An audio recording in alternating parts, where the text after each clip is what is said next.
प्रणाम आचार्य। आयुष्मान भव।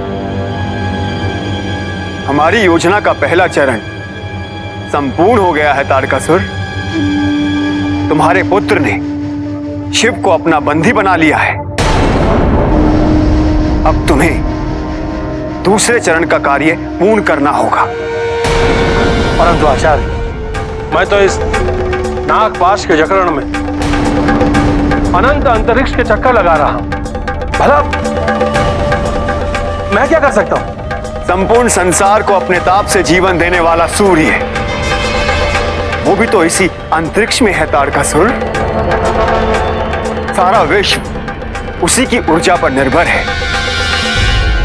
तारकासुर, अगर तुमने सूर्य को अपने शरीर से ढक दिया तो संपूर्ण संसार में हाहाकार मच जाएगा और सूर्य के बिना यह संपूर्ण संसार एक विशाल हिमखंड में परिवर्तित हो जाएगा। जीव जंतु सभी काल के ग्रास बन जाएंगे और उसके बाद शिव को अंततः इसमें हस्तक्षेप करना ही पड़ेगा। शिव को इस कार्य में कठिनाई ही क्या है आचार्य? वो तो यह कार्य एक क्षण में कर दे और फिर जिस परिणाम की अपेक्षा आपको है वैसा कुछ नहीं होगा। हम जानते हैं तारकासुर कि शिव को यह कार्य करने में एक क्षण भी नहीं लगेगा, किंतु तुम भूल रहे हो तारकासुर कि विद्युन्माली ने शिव को अपना अंगरक्षक बना लिया है और विद्युन्माली के आदेश के बिना शिव हिल भी नहीं सकते। देखा तारकासुर, हमने तुम्हारी पराजय को कैसे विजय में परिवर्तित कर दिया है।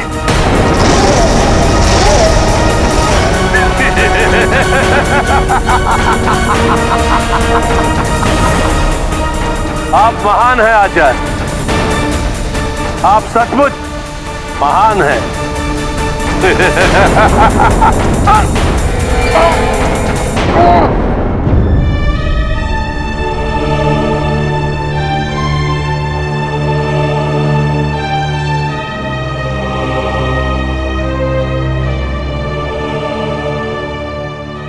तुम्हारे स्वामी कहाँ हैं नंदी?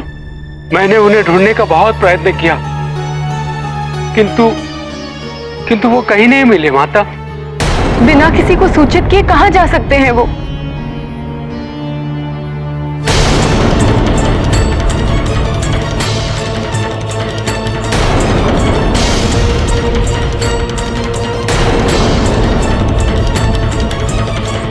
ये किसी आपदा का संकेत है माता। सूर्य पर अकस्मात ग्रहण लगना ये प्राकृतिक नहीं है, अवश्य ही किसी असुर की दृष्टता है। अब केवल महादेव का स्मरण करने से ही ये विपत्ति टल सकती है माता।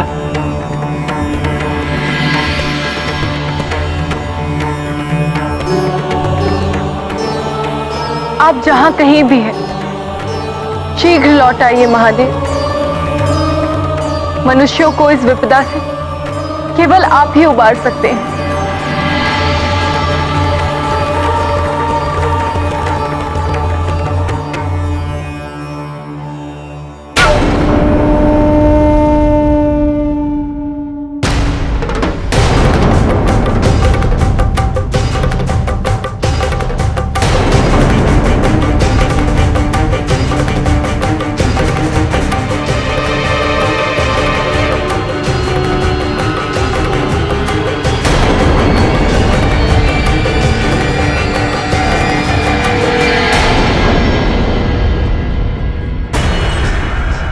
ऊपर क्या देख रहे हैं महादेव? देख रहा हूं कि दुष्कर्मी कोई ना कोई हल ढूंढ ही लेता है अपने दुष्कर्म के क्रियान्वयन हेतु। आपने मेरे पिता को बंदी बनाकर बहुत बड़ी भूल की है महादेव। अब आप धरतीवासियों की चीख पुकार सुन तो सकते हैं, परंतु कुछ कर नहीं सकते। अब बस देखते जाइए कैसी त्राही त्राही मस्ती है धरती पर। हाँ, एक मार्ग अवश्य है मुक्ति का। आप अपने वचन से मुक्त हो सकते हैं। कहिए, मुक्त होने की इच्छा है?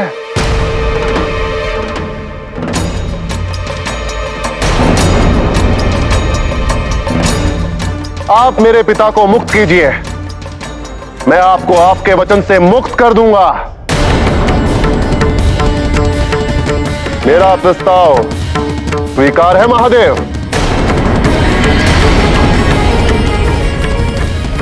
उत्तर क्यों नहीं दे रहे महादेव?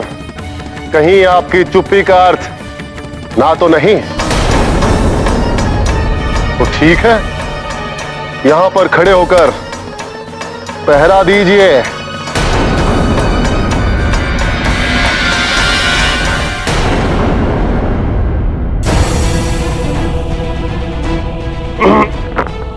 ये क्या? मेरा गला क्यों सूख रहा है? मुझे प्यास लगी है। जाइए महादेव, मेरे लिए जल लेकर आइए।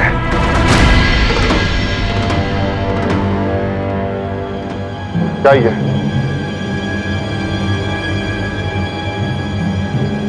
इसे कहां लेकर जा रहे हैं?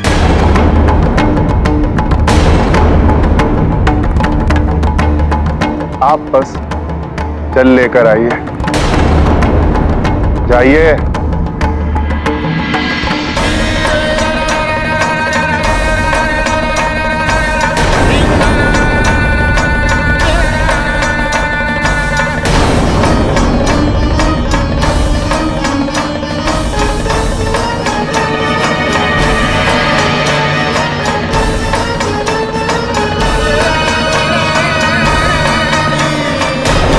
ये क्या था?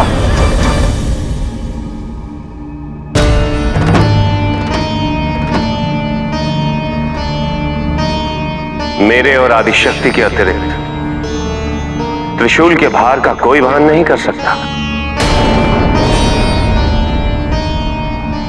तो पहले क्यों नहीं बताया? अंगरक्षक होकर मेरे हाथ में संकट क्यों थमाया? अंगरक्षक हो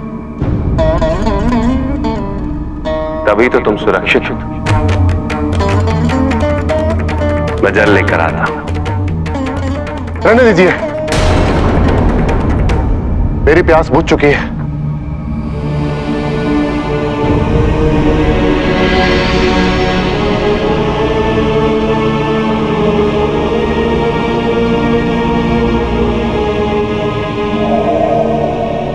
सती,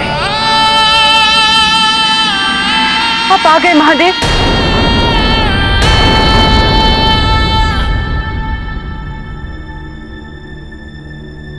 न जाने क्यों मुझे ऐसा लगा जैसे उन्होंने मेरा नाम पुकारा हो। कहीं वो किसी संकट में तो नहीं है नंदी? मुझे इतनी घबराहट क्यों हो रही है? क्यों ऐसा लग रहा है जैसे वो किसी दुविधा में है? माता, आपकी बातें सुनकर अब मेरा भी मन घबराने लगा है। आप तो महादेव की अर्धांगिनी, उनके मन और आत्मा से जुड़ी हुई है। यदि आपको ऐसा लग रहा है तो संभव है कि महादेव संकट में हो। नहीं नहीं, मेरे महादेव संकट में? यह कैसे संभव है माता? वो सब मैं नहीं जानती नंदी, परंतु मेरा मन अत्यंत आशंकित है।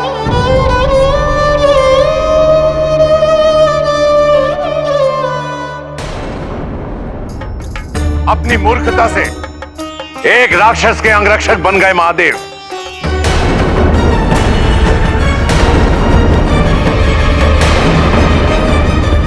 अब तो आप समझ गई होंगी ना कि मैं इस विवाह का विरोध क्यों करता था। आप लोग उसे भगवान मानते। यदि वो सचमुच भगवान होता तो विद्युन्माली को ऐसा वरदान नहीं देता।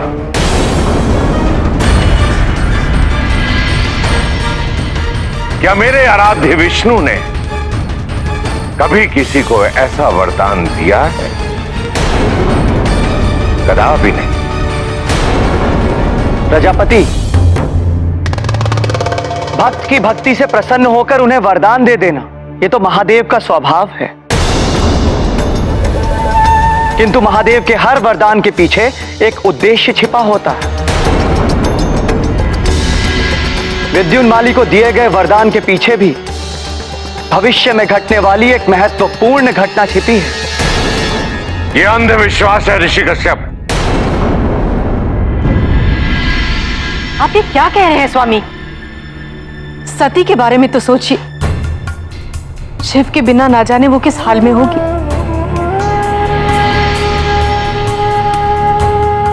उसे हमारे सहारे की आवश्यकता है, मनोबल की आवश्यकता है।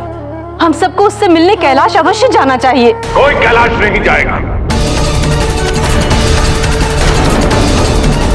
सती ने मेरी इच्छा के विरुद्ध शिव को अपना वर चुना है।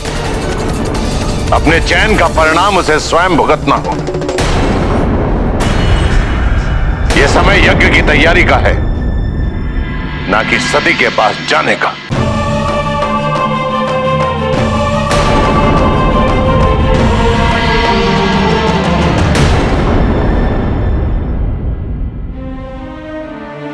मैं अब और प्रतीक्षा नहीं कर सकती नंदी। यदि महादेव यहाँ नहीं आ सकते तो मुझे ही उनके पास जाना होगा। किंतु माता, महादेव कहाँ हैं? ये पता तो चले माता। जिस आसन पर बैठकर मुझे ये आत्मानुभूति हुई कि मैं आदि शक्ति हूं, वही आसन मुझे महादेव तक भी पहुंचाएगा। मैं वहां बैठकर ध्यान करूंगी नंदी। नहीं नहीं माता, पहली बार आप उस आसन पर बैठी थी तो मूर्छित हो गई थी। ऐसा मत कीजिए माता, मत कीजिए। नंदी, महादेव को ढूंढने का और कोई मार्ग नहीं है। मुझे ऐसा करना ही होगा। नहीं माते, रुक जाइए माते।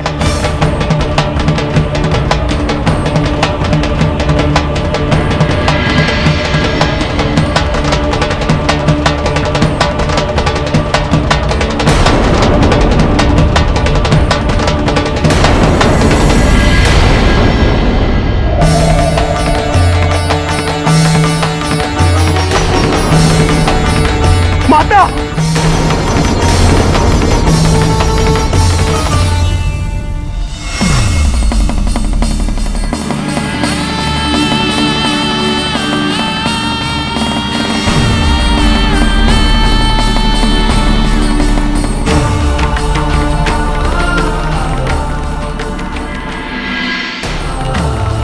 अंततः तुमने मुझ तक पहुंचने का मार्ग ढूंढ ही लिया सती।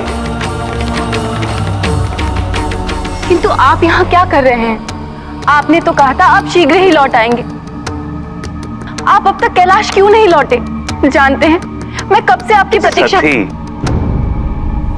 तुम प्रश्न ही करती रहोगी तो मुझे उत्तर देने का अवसर कैसे मिलेगा? अब मैं विद्युन्माली का अंगरक्षक हूं।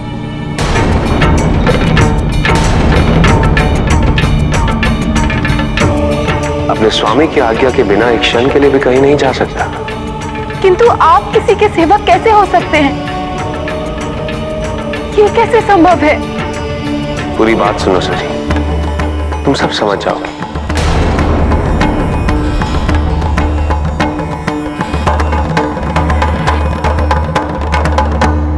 अंततः मुझे विद्युन्माली का अंगरक्षक बनने का वरदान देना पड़ा।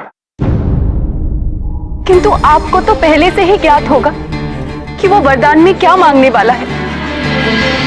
तो फिर आपने उन्हें वरदान देने का वचन दिया ही क्यों? मैं जिस भी भक्त की तपस्या से प्रसन्न होता हूं, उसे वरदान अवश्य देता हूं। किंतु इतना अनुचित वरदान। वरदान उचित है या अनुचित, ये चुनाव तो भक्त को ही करना है सती। भक्ति भी दो प्रकार की होती है सती। निष्काम भक्ति अर्थात कुछ ना पाने की आस से की जाने वाली भक्ति। सकाम भक्ति अर्थात कुछ पाने की आस से की जाने वाली भक्ति। हमारा नंदी निष्काम भक्ति का प्रतीक है, उसे शिव प्राप्त हुए। और विद्युन्मली उस सुकाम भक्ति का प्रतीक है, उसे केवल शिव का वरदान मिला है। अर्थात यदि कोई भक्त आपसे महादेव होने का वरदान मांगे तो क्या आप उसकी इच्छा भी पूरी कर देंगे? यद्यपि किसी ने वरदान मांगा तो पूरा तो करना ही पड़ेगा सती। किंतु ये तो अनुचित है। सत्य तो यही है कि संसार में कुछ भी अनुचित नहीं है सती। जो भी होता है किसी उद्देश्य से होता है, जगत के कल्याण के लिए होता है। विद्युन्माली का अंगरक्षक बनकर जगत का कौन सा कल्याण हो गया? क्या संसार पर छाया हुआ अंधकार टल गया? क्या मेरा विरह समाप्त हो गया? किसी को क्या प्राप्त हुआ महादेव? समय आने पर तुम्हें सब पता चल जाएगा सती।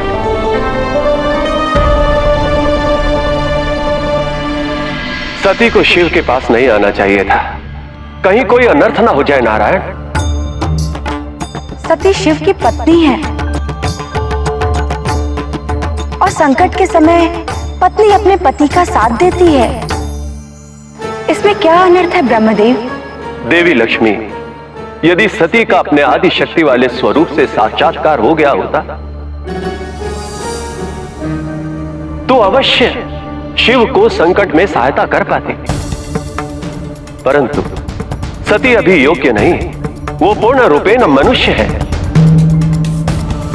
नारायण, इस समय महादेव और समस्त संसार संकट में है और आप जगत के पालनहार होकर मौन धारण किए बैठे हैं। इस संकट का समाधान निकालिए कमल नयन। समाधान की प्रतीक्षा ही तो कर रहा हूं देवी। ये शिव की लीला है। शिव की लीला का हमेशा कोई उद्देश्य होता है। मुझे तो ऐसा प्रतीत हो रहा है जैसे अब सती का अपने आदि शक्ति वाले स्वरूप से परिचय होने वाला है। कदाचित इसी घटना को जन्म देने के लिए इस घटनाक्रम को रचा है महादेव ने। परंतु वो कैसे नारायण? ये तो शिव लीला देखने के बाद ही आपको ज्ञात होगा ब्रह्मदेव। शिव लीला का आनंद लीजिए।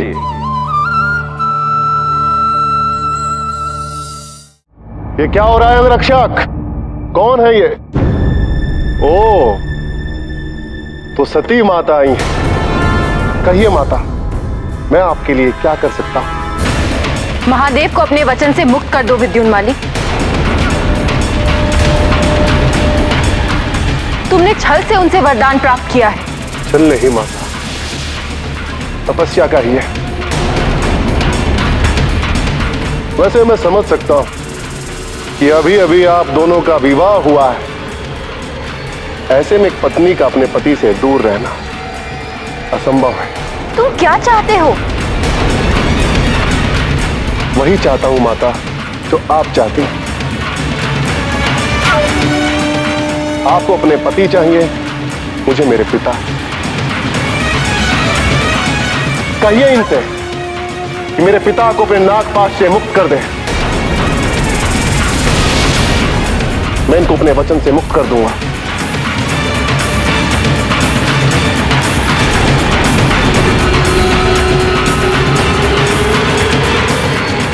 जाइए माता, जाइए। आप कैलाश पर्वत वापस लौट जाइए। ये आपको अकेले और असहाय छोड़कर सदा के लिए मेरे अंगरक्षक बनकर रहना चाहते हैं।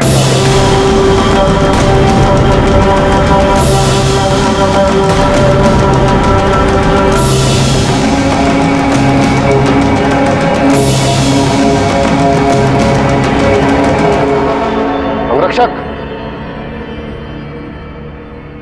तुम्हारा ध्यान किधर है? मेरे साथ आओ।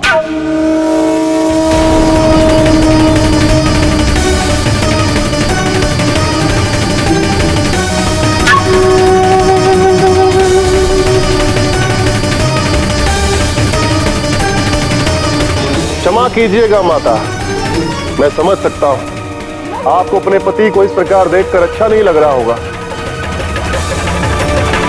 परंतु ये चुनाव स्वयं महादेव ने किया है। विद्युन्माली,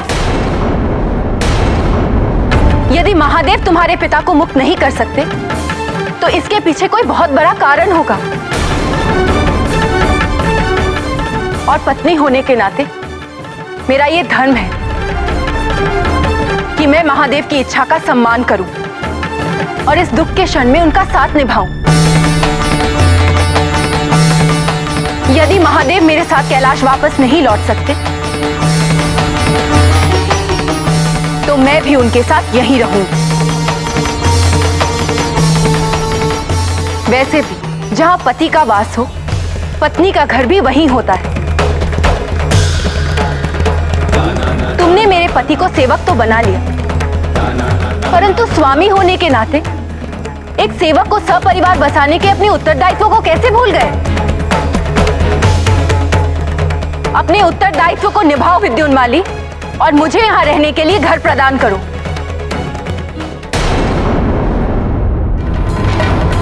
माता सती हमारी योजना को विफल करने चली आई है तारकासुर।